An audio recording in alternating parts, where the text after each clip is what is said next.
speaking. We are currently 30,000 feet in the air, and we haven't even left the airport. We just lit the joint. Just kidding, a little pilot humor there. We like to have fun. Our destination today is Casablanca, Morocco. So everyone, sit back, fasten your seatbelts, and prepare for takeoff. We will be arriving in 6 hours. Seven Footers crew, what is going on? Jarod and Jenna back. It is the playoffs. This is it. This is what we play for, Jarod. Here we are. Well, we aren't playing for anything, but yes, playoffs are here. We're excited. It's go time, man. Crazy stuff happening already. It really is. So let's get into it. And let's also not pretend like I didn't mess up the first episode and we're re-recording it. So you guys are only getting the raw, real material here, guys. Okay? There's no fancy schmancy editing behind this. It is us. All right? Let's get into it, though. My sincerest apologies. But anyway, let's kick it off and continue our conversation from the top here with the Warriors. Down 0-2 to the Kings. It's out of control because I never thought I'd be saying that. And then we have Draymond Green, who was tossed from game 2 after a WWE-like scuffle or so it seemed with Sabonis. Now, you guys probably saw the viral clip. Him appearing to stomp on Sabonis' chest, which I kind of did a little bit. He After definitely Sabonis did a little bear hug to his ankle, so it seemed. But what's the deal? I mean, the real deal is Draymond in jeopardy of potentially getting suspended because how many technicals does he have at this point? Well, it's a flagrant 2, so he's suspended. That's 2 points. If he gets another 2 points, he'll be suspended. The league hasn't ruled yet on if he will be because of that incident. Here's how I look at it, Jenna. Like, this is what Draymond does, right? Intimidation, crossing the line, trying to get in your head, trying to do whatever he can to gain an edge. To me, it's kind of early in the playoffs to be doing this, my guy.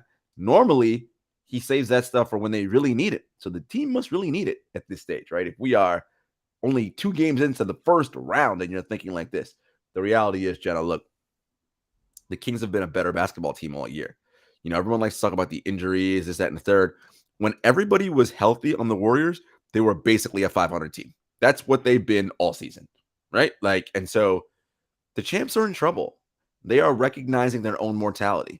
This whole idea that, they'll just flip a switch come postseason because they're the Warriors, like, I don't believe in that, right? This is not 2015 anymore where their style of play was novel and unheard of and everyone's seen this movie before and they know what's coming now. Now, it's still very hard to stop, but the mystique and the fear about, oh God, it's not the same.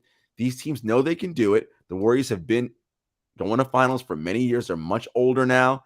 The Kings are spry, young, and hungry, and they play with a ton of pace. Look, the series isn't over. The champs are the champs until you knock them out. But Game 3 is a must-win for Golden State on Thursday. 100%. So we'll see if Draymond, if he plays, is going to get the best of them.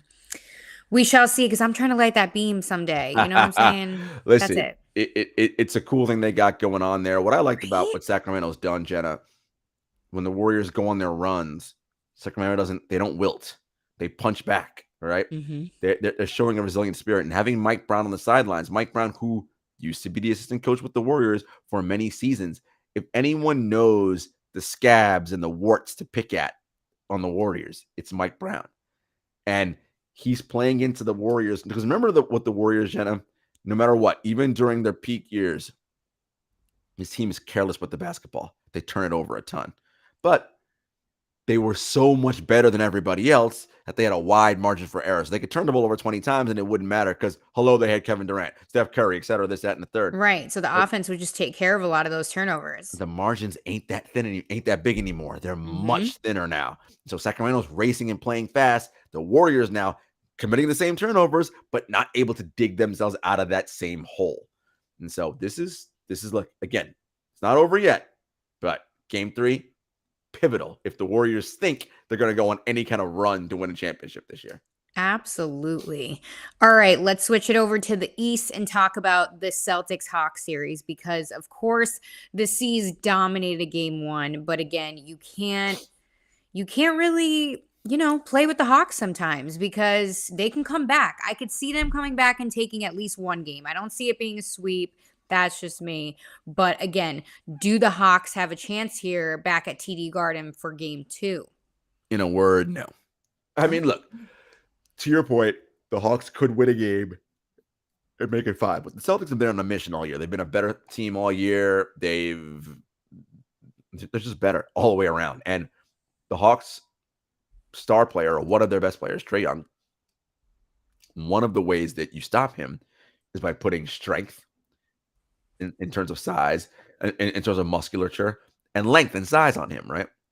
The Celtics trot out Marcus Smart and Derek White.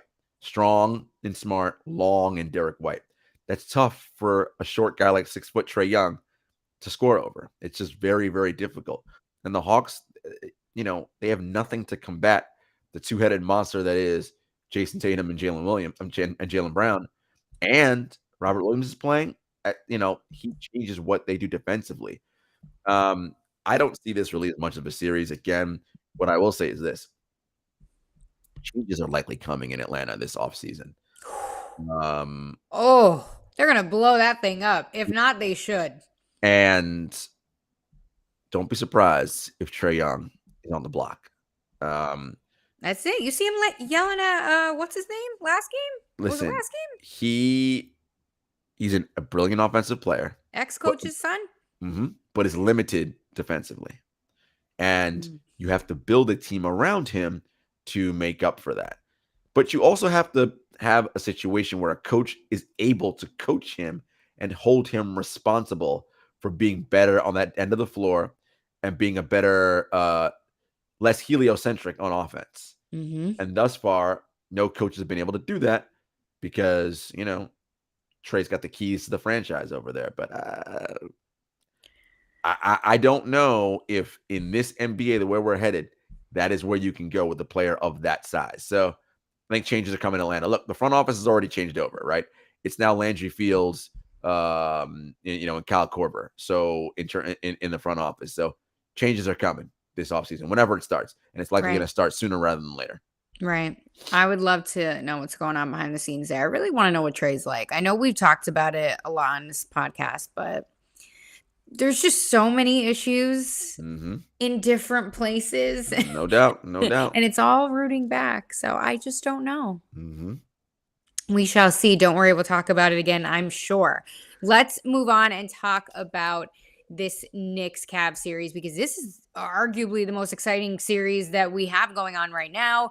Very tight, very close. And Josh Hart rolled his ankle at the end of game 1. Although he was amazing in game 1, they took it over the Cavs. So I'm seeing that he is questionable for tonight's game. For game 2. So what are we thinking? I mean, this one is interesting because you just really don't know with these two. Julius Randle off that ankle injury. Yeah, it's interesting because the Cavs have been a better team all year in terms of their metrics, adjusted net rating. But here's where the Cavs struggle, Jenna. For a team that starts 2 bigs in Evan Mobley and Jarrett Allen, they're a bottom third rebounding team in the league. And game 1 was all about the Knicks' ability to generate second chances by grabbing offensive rebounds and the Cavaliers' inability to secure the defensive possession by grabbing a rebound. I'm sorry, when you got 2 7-footers out there, you've got to get rebounds. Like, you just have to. And the Knicks with Julius Randle, Mitchell Robinson, Jalen Brunson, those guys are going to put bodies on people and they're going to go after rebounds. RJ Barrett, trust me, this is on the Hawks have this on in their playoff scouting report and what they're supposed to be doing. They got to execute better and rebound. Donovan Mitchell can still liable to go up at any time. Darius Garland's gonna have to put a little better on offense. They need Karis LeVert to step up because that 5th spot next to Mobley, Allen, Mitchell, and Garland, they need someone who can defend and who can score points on offense. And right now it's tough because Okoro can guard, he can't shoot. LeVert can score, not a very good defender. They have to figure something out with that 5th spot. So this series, I think, will go long. I expect the Cavaliers to bounce back and win tonight. And I do expect the 7-game series here. Oh, my gosh. New York is going to be shaking for so long. You know how it gets here. Oh, absolutely. Craziness, but it's going to be a good one. These two teams really good. I think the Cavs get a win tonight, so we'll see. Let's go back to the West and talk about the Clippers because they took game 1, but I mean, how much luck are they going to have at this point?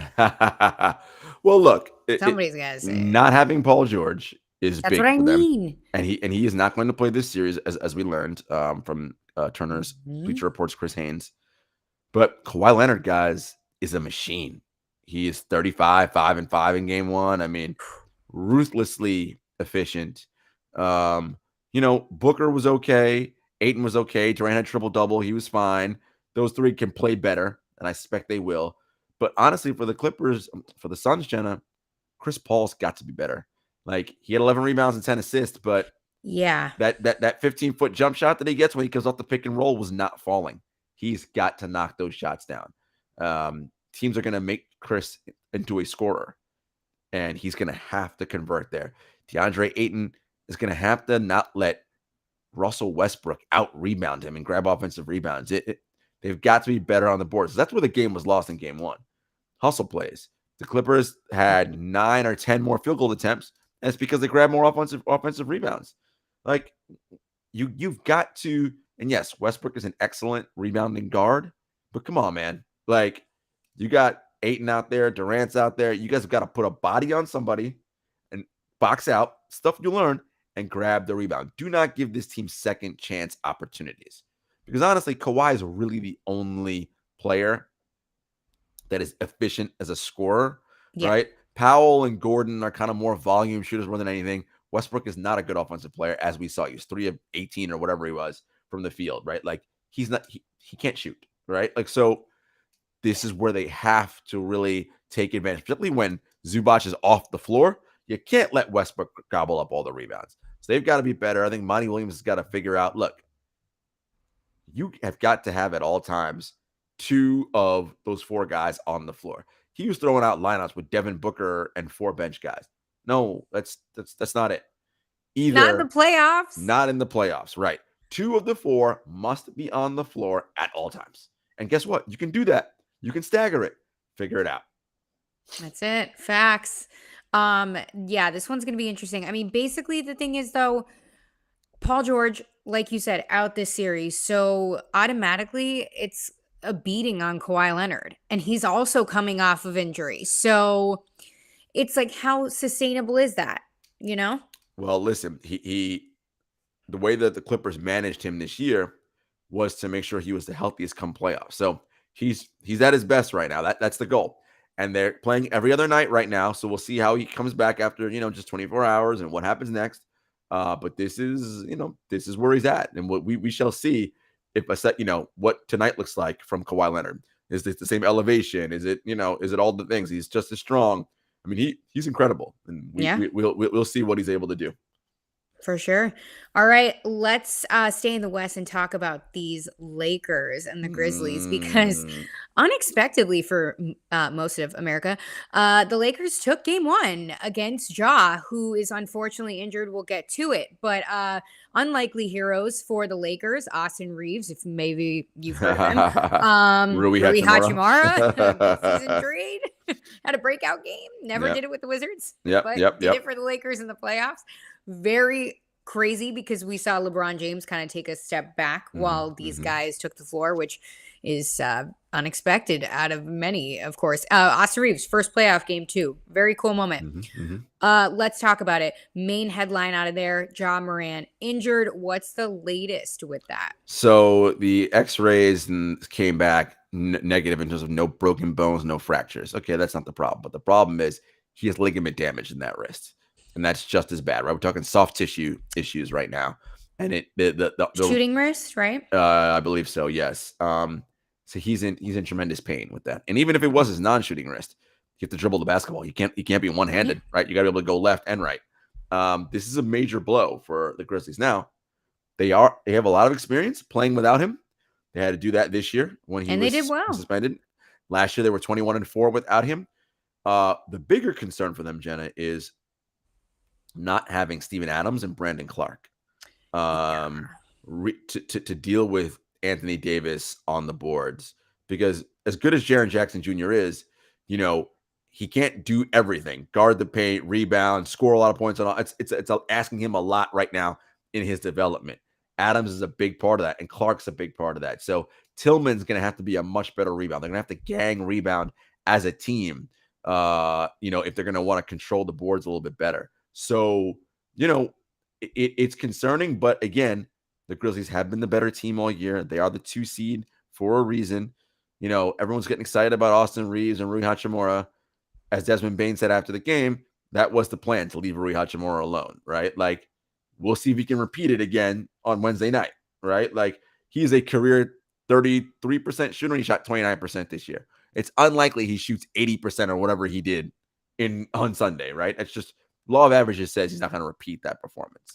And Austin Reeves, while he's a good player, Austin Reeves is not all of a sudden a 23 point per game scorer and a clutch 14. Like, if he was that, he'd be an all-star, right? He ain't that, right? Like, so he did his best De'Aaron Fox impersonation in game 1. The likelihood of him doing it on that efficiency for the rest of this series, probably unlikely. So the Grizzlies are going to have to play better for sure. Just Desmond Bain's going to have to be better. Dylan Brooks is going to have to be selective about how he scores the basketball. Shots he takes, is those 3 of 18 nights. We can't have that. Run more sets for Luke Kennard, getting sprung with some back picks. And you're going to feature Jaren Jackson Jr., who, by the way, had an outstanding game 1. He was the second best player on the floor behind Anthony Davis. I'm sorry. Did you mean defensive player of the year? Oh, we'll get to that in a minute. We'll get to that. Friend of the pod? Yeah, friend of the pod for Triple sure. J. Listen, all right, we'll talk about it now. Shouts to Tripp winning defensive player of the year. Here's a Your cool guy. moment. It's my guy. He was at home with his mom, Terry, who's the WNBPA executive director. And it was just a great moment that he won that award. His defense was excellent last year, Jenna. He made first team all defense last year. Mm-hmm. Now DPOY, which means his second all defensive first team nomination is coming. And I said this before, he's got an outside shot of making all NBA third team. Like, I really think that. Like, he's been really, really good. And his offensive game has taken another level. This is who I thought he would be when he got drafted. Development's not linear, and guys don't come into the league ready form products. I think he has another step even to go, Jenna. Oh, yeah. And when he is that player, coupled with Ja Morant, Jenna, if Jaren hits his ceiling, that is an MVP DPOY candidate. Like, he is an all NBA, all defensive. Now you're talking top 5, top 10 player in the league. Like, that is his ceiling. That's where he can be. I really believe that. And so and I think he's coming into his own. And he had an excellent game 1. Let's see how he handles it now. Especially if Morant's not playing and he's the focal point of the offense, right? What he does there. It's growth, right? This is how players mature and get better. You get forged through the fire, as they say. There's no fire like the crucible of the NBA playoffs, going up against LeBron James, which, by the way, when LeBron James was on him, Tripp went right at him and scored, right? Like, granted, LeBron's old, but still, like, this is the reality, right? And so when I said the first show that we didn't record because we had issues, I said, we're literally seeing a literal and figurative changing of the guard, right? You're seeing your De'Aaron Foxes, Jaren Jackson Jr.'s, right? These other younger players now stepping up and becoming, it's starting to be our time now to be those people you start talking about as well, right? As LeBron, Steph, KD, Kawhi, guys are still here, but as we know, they have more years behind them than they do in front of them, right? So these kids coming up now, along with the guys who are like established, like Jokic and Giannis and Embiid, et cetera. But these young kids, they're coming, and it's exciting to see. It really is. It's super exciting. And, I feel like we've been watching them forever, and you see how long the development takes to reach certain status. So really happy for Triple J. And it's different for everybody, Jenna, right? Some players, it happens fast, right away. Right. Some players, it may take 2 or 3 years. Some, it may take 5 or 6 years. Absolutely. And they'll have up and downs along the way. The key is here, Jenna, is that as a franchise, when you draft these talented players, it is incumbent on you and your development to get the most out of them. Yes, of Yep. course, the player has to want it for themselves, right? If they're not motivated, it's not going to work. But you have got to do your part and develop and coach up these guys and make them better. A great Right. example of this is sort of Mikal Bridges, right? Now, Brooklyn is down 0-2 and they're probably going to get swept. But when he was in Phoenix, he was asked to play a certain role there because they had Book and Chris and DeAndre Ayton, right? More of a spot up three kind of guy, cut a couple times and, play defense. When those guys were out injured this year, they asked him to do a little bit more offensively. Clearly, he works on his game. Now you see him in Brooklyn as the lead guy, and you're like, people are like, oh my God, I didn't know Mikal Bridges can do that. Well, he wasn't asked to do that where he was because that wasn't, you had better people who can do that, like Devin Booker and whatever. But now he's being asked this because he's developed and worked on his game. My point is, players have variety and wide skill sets. Yeah. It is incumbent on you again as the team to figure out, what else can this player do to help us ultimately be at our best, right? And I think, again, player development, it's so, so important. All these young kids, you never Yeah. know what they could be.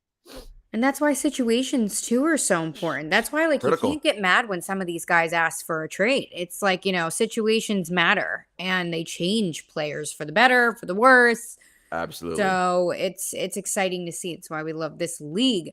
But I mean, these playoffs are off to a hot start. Jenna, I mean, I feel like, look, the Lakers can win this series. I don't want to poo-poo it and be like, oh, Grizzlies, like, they're fine. Look, I still think the Grizzlies are the better team, but the Ja Morant injury and no Steven Adams and Brandon Clark, those three things are big. It's going to take a collective effort from everybody else. And Taylor Jenkins is going to have to go deep into his bench and play a lot of minutes with Santi Aldama, John Conchar. These guys are going to have to get burned off the bench now. And David Roddy. And, yeah. they're young players who, there's a reason why they're bench players and not starters, right? You might have to step up right, faster than they thought. But this is some situations, right? What's the saying? Necessity is the mother of invention, right? Sometimes you got no, yeah, I have to have a rotation with at least 7 guys in it, right? So somebody's got to play on that bench. And so I think Jenkins is going to be looking to see who does what. And those guys play a lot during the year. So guess what? They're going to have to not be afraid of the moment, do what is asked of them. And Jenkins is a good coach, scheme up some things to really, take advantage of this Lakers team, who, again, yes, LeBron and AD are good, but, you're still talking about Jaren Jackson Jr., Desmond Bane, Luke Kennard. Dylan Brooks is an excellent defender. You're still talking about the bones of a team that was considerably better than the Lakers all season long. No, absolutely. I mean, it's also scary too, crazy. We just have to acknowledge too, like, the amount of injuries that we've unfortunately seen already to stars, and it doesn't even matter anyone. Nobody wants to see injuries, but like Giannis, with that back injury, Tyler Hero, out for I mean, weeks. and Tyler Hero is huge. Oh yeah, I mean, that's one of Miami's best basically offensive players. Yeah, their offense already struggles with Hero. Is going to struggle more now. Although they did win game 1, so kudos to them. Jimmy was unreal. Look, Jenna, the reality is, and fans don't often like to think about it this way, but injuries often decide who wins the NBA title. Absolutely. Every year, that's what decides it. The question is, who has injury luck? And by injury luck, I mean, who's the healthiest come June? It's more of a war of attrition than it is, oh my God, this team was so much better than everybody else. It's who survives, man. And we 100%. already seeing injuries pile up early, and it's only going to get worse. As not worse in terms of like I'm predicting, oh my God, everybody's going to get hurt. But no, but we know what you mean. As you wear more on the body and these games get more intense, this is going to happen. It's just the reality of the game. It is, unfortunately, but we got to keep it moving. So we shall see as we go deeper into the playoffs, guys. Stick with us because now is the time that matters. So tell them where they can find us, Jarod. Apple Podcast, Spotify, YouTube, Stitcher, all that. At 7footerspod on Twitter, at 7footerspodcast on Instagram, at JS Hector, at Jenna Lemoncelli. And look, as we said, like, playoffs are coming fast and furious, games every night. Next time we talk to you, teams will probably be already done and swept out of the playoffs, and some series will still be going. So keep it locked with us. We will see you guys next week. Peace.